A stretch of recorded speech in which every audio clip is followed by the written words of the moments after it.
Welcome back to the Barefoot Bible video blog. I am pastor and author David Wright. Today we continue with Saints on Mount Zion. It covers Revelation chapter 14, verses 1, 2, and 3.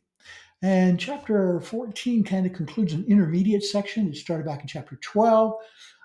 Let's look at verse 1. I looked, and lo, a lamb stood on the Mount Zion, and with him 144,000 having his father's name written in their foreheads. And wow, what a contrast to last week's blog about the mark of the beast on so many others coming up. This chapter features several names of Jesus that are quite interesting. The first one seen here, and the Lamb of God, is mentioned here and in two other places coming up. Jesus is mentioned coming up in verse 12 of this chapter. And then lastly, the Son of Man, which is Jesus' favorite name, appears in verse 14 coming up in the chapter. So special chapter when regarding the names of Jesus. Psalm 51 mentions that Mount Zion is actually located in Jerusalem. You'll find it Psalm 51:18. The lamb standing on Mount Zion is Jesus. The 144,000 are from back in chapter 7, and they represent the sealed tribulation saints from the 12 tribes of Israel, you might remember.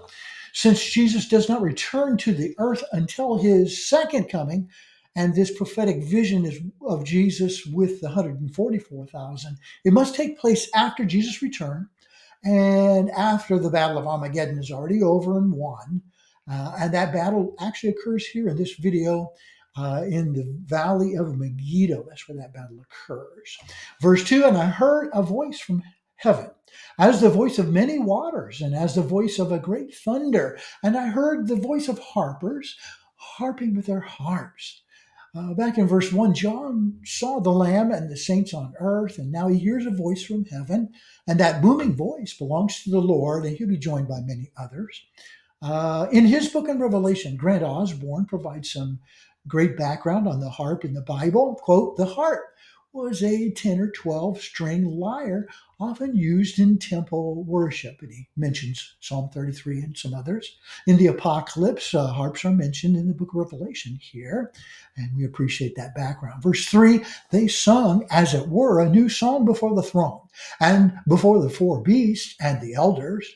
And no man could learn that song but the 144,000 which were redeemed from the earth. So God and his harpers offer music lessons to the 144,000, teaching them a very special song of the redeemed, one of a kind. The prophet Zephaniah also wrote, quote, the Lord thy God in the midst of thee is mighty. He will save. He will rejoice over thee with joy. He will rest in his love. He will joy over thee with singing. Wow.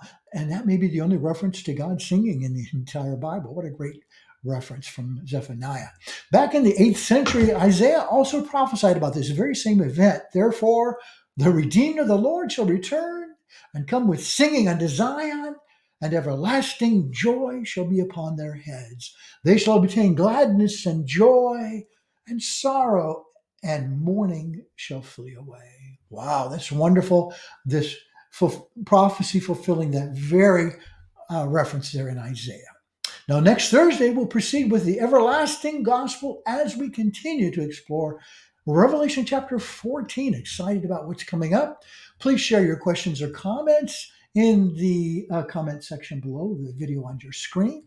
And a reminder that there are links below the video also that will direct you to Amazon, where you can order your own copy of Revelation of Jesus, or my book on Daniel, The Secrets Revealed, and soon my newest book, it's coming out just in a week or so, Judges, the Ripple Effect of Sinful Choices.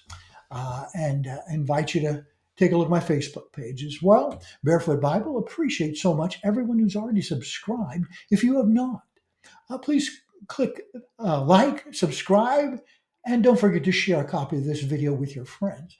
And may God bless your continued study of his word. That's so important. God bless.